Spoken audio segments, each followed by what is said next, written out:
Washukuru kama Waislamu kwa hatua ambayo kwamba wametoa ya muongozo kutuma hiyo petition katika Justice and Legal Affairs Committee.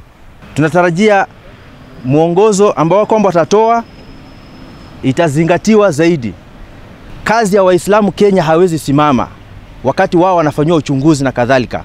Itakuwa bora shirika mbadala za Kiislamu Kenya, mfano Kenya Muslim League Professionals Africa na zinginezo ambazo kwamba zinaaminika na Waislamu, waweze kuchukua majukumu za Waislamu zisisimame, kwa sababu ya SUPKEM iko kwenye uchunguzi na kutafuta suluhu ambayo kwamba itadumu katika taifa letu kwa Waislamu. Yangu ni kutoa shukurani kwa ile maneno yameendelea kutoka kwa bunge, na bunge vimesikiza mwito wetu na wasingatie, na sisi naye tutafuata mwito wao.